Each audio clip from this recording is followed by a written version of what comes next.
What if I told you that the greatest battle ever fought didn't involve a single sword? I'm talking about a battle where the walls fell before a single soldier lifted a weapon. Where trumpets were the deadliest weapons on the field. Where the most powerful military strategy wasn't an army, but obedience. This isn't a movie. This isn't a video game. This is the Bible's biggest battle. And the way it was won? It's going to completely change how you think about facing your biggest battles. Stick around. Let's be honest. We love a good battle story. Braveheart. Gladiator. 300, we love the underdog story. We love the impossible odds. We love watching someone take on a seemingly unbeatable enemy and win. But here's the thing about the Bible's biggest battle, it's not fought the way you'd expect. No massive armies clashing. No heroic last stands. No blood-soaked fields. The biggest battle in the Bible is the Battle of Jericho. And here's what makes it so incredible. The Israelites weren't soldiers.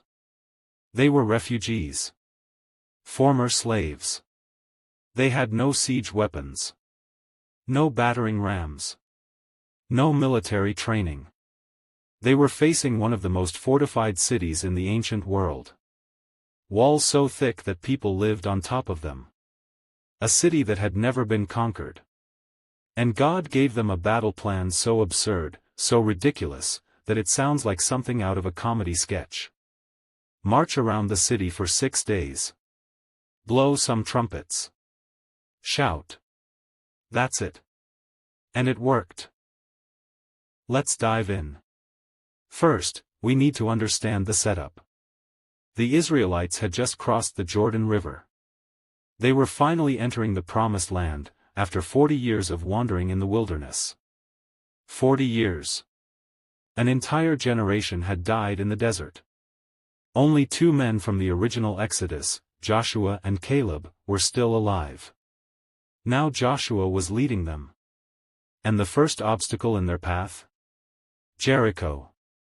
A city so heavily fortified that it was basically impossible to conquer. The gates were shut. The walls were massive. The soldiers were ready. No one was going in or out. Joshua knew it. The people knew it. This was going to be brutal. But then, God shows up. Joshua is out scouting the city when he sees a man standing in front of him with a drawn sword. Joshua asks, "Are you for us or for our enemies?" The man's response is wild, "Neither. I am the commander of the army of the Lord. Now I have come." He doesn't say, "I'm on your side." He says, "I'm in charge.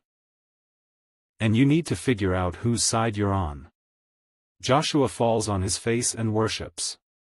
And then, God gives him the battle plan.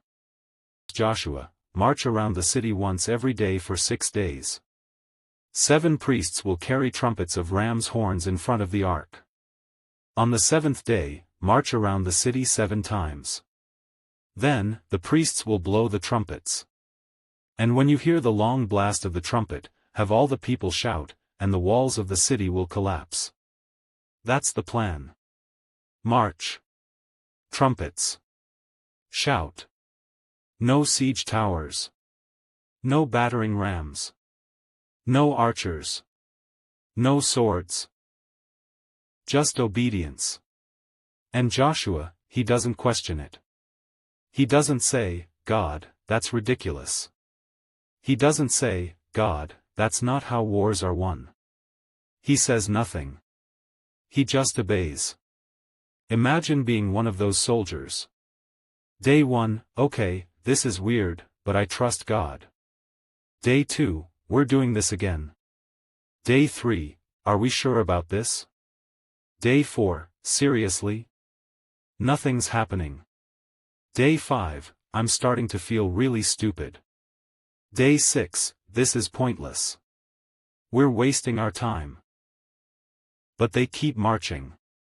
Because Joshua said so. And Joshua heard from God. That's faith. Not feeling it. Not understanding it. Not liking it. Doing it anyway. On the seventh day, they get up at dawn. They march around the city 7 times. The priests blow the trumpets. Joshua gives the command, "Shout! For the Lord has given you the city." And then, the people shout. Boom! The walls of Jericho collapse. Not a crack. Not a breach. Flat. The Israelites charge straight into the city and capture it. A fortified city that had never been conquered. Walls that had stood for generations. Gone. In an instant.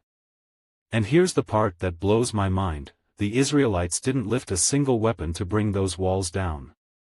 The walls fell because God said they would fall. The victory wasn't won by military might. It was won by obedience. But wait, there's more to this story. God told the Israelites to completely destroy everything in the city. Every person. Every animal.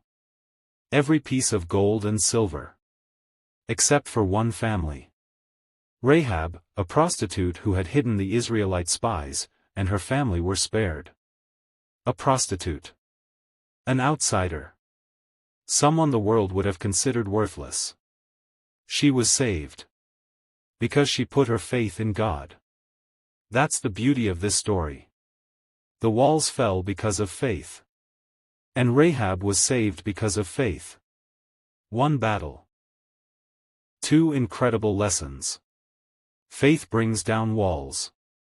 Faith saves lives. But here's the thing, I said this is the Bible's biggest battle. And it's not just because of the walls. It's the pattern. Gideon and his 300 men. With the 300 men, I will save you. David and Goliath. The battle is the Lord's. Jehoshaphat. The battle is not yours, but God's. Over and over again, God uses the weak to defeat the strong. Not because he likes underdogs, but because he wants to make it clear who gets the credit. When the walls fell at Jericho, who got the glory? God. Because no army could have done that. No general could have strategized that. The biggest battle in the Bible isn't about the size of the army. It's about the size of the faith. And here's the thing, the same God who brought down the walls of Jericho is the same God who fights for you. Whether you're facing a health crisis, a financial mountain, a broken relationship, a battle with addiction, a wall that seems impossible to break through. The battle isn't yours. It's God's. But there's one more battle I need to mention. Because the Bible talks about another battle. An even bigger battle. Then war broke out in heaven. Michael and his angels fought against the dragon, and the dragon and his angels fought back. The great dragon was hurled down, that ancient serpent called the devil and Satan. A battle in heaven. Not fought with swords. Not fought with armies. Fought between angels and demons. And guess what? The dragon lost. Satan was defeated. Cast out of heaven. His rebellion crushed. But here's the best part, that battle isn't over. It's being fought right now. In your life. In your mind. In your relationships. For our struggle is not against flesh and blood, but against the rulers, against the authorities, against the powers of this dark world and against the spiritual forces of evil in the heavenly realms. The biggest battle in the Bible isn't just ancient history. It's your story. And the victory? It's already been won. When Jesus died on the cross and rose from the dead, he defeated sin, death, and the devil once and for all. The same God who brought down the walls of Jericho, the same God who defeated Satan in heaven, that same God fights for you. So here's my question for you today, what's your Jericho? What's the wall that seems impossible to break through? What's the battle that feels too big to win? Because here's the truth, the walls don't fall because of your strength.